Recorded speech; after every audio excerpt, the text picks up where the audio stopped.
নমস্কার বন্ধুরা, our dreams kitchen চ্যানেলে তোমাদের অনেক অনেক অনেক স্বাগত। আশা করি সবাই ভীষণ ভালো আছো। আজকের রেসিপি ঝিঙে আলু পোস্ত।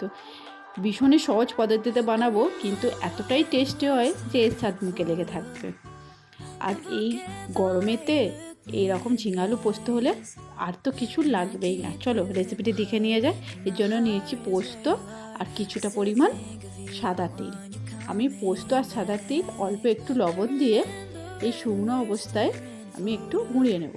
তারপরে অল্প একটু জল দিয়ে আমি এটাকে পেস্ট বানিয়ে নেব। এইভাবে করলে অল্পতেই মিক্সির মধ্যে পোস্তটা ভালো করে পেস্ট হয়। ঝিঙে আলু পোস্তর জন্য নিয়েছি ঝিঙে, আলু আর টমেটো। এবার কড়াইয়ের মধ্যে তেল গরম করতে দিয়ে দিলাম কালো জিরে, শুকনো লঙ্কা একটা তেজপাতা। একটু ফ্রাই করে নেওয়ার পর কেটে রাখা ঝিঙে আলু আমি এর মধ্যে দিয়ে দেবো, দিয়ে একটু ভেজে নেব।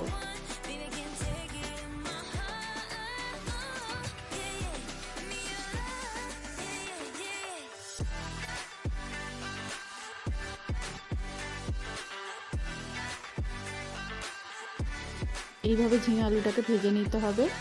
এবার কেটে রাখা টমেটোটাও আমি এর মধ্যে দিয়ে দিলাম। অবশ্যই এর মধ্যে এই পর্যায়ে লবণ একদমই দেবে না, কারণ তাহলে ঝিঙেটা থেকে জল ছাড়তে শুরু করে দেবে, সেটা খেতে ভালো লাগবে না। এবার এর মধ্যে অ্যাড করে দিলাম জিরে আর কাঁচা লঙ্কা আদা পেস্ট, দিয়ে দিলাম পরিমাণ মতো লবণ, দিয়ে দিলাম হলুদ গুঁড়ো 1 চামচের মতো আর ধনিয়া গুঁড়ো 1 চামচের মতন। এখানে আমি জিরে গুঁড়োটা ইউজ করিনি, কারণ আমি জিরেটা বাটা ইউজ করেছি, সেই ক্ষেত্রে আমি এখানে শুধুই ধনিয়া গুঁড়ো ইউজ করেছি। মশলাটাকে খুব ভালো করে কষে নিতে হবে। অল্প অল্প করে জল অ্যাড করে আমি মশলাটাকে কষে নেব। মিক্সির মধ্যে যে মশলাটা করেছিলাম সেই জারটা ধুয়ে আমি অল্প একটু জল এর মধ্যে অ্যাড করে দিয়েছি। এবার ভালো করে এই মশলাটা কষিয়ে নিতে হবে। প্রায় 7-8 মিনিটের মতন আমি এটাকে কষিয়ে নেওয়ার পর এর মধ্যে পরিমাণ মতন জল আমি অ্যাড করে দিলাম। এই রান্নাটা করতে বেশি সময় লাগে না, কিন্তু খেতে হয় দুর্দান্ত।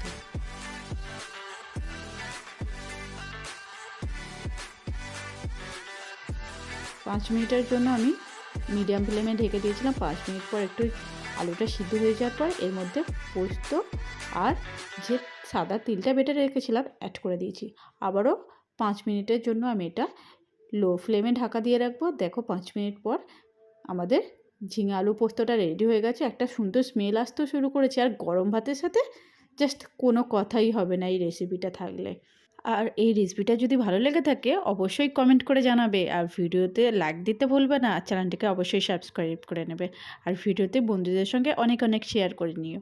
আজকের মতন এই পর্যন্ত, আবারও দেখা হচ্ছে পরবর্তী রেসিপি নিয়ে।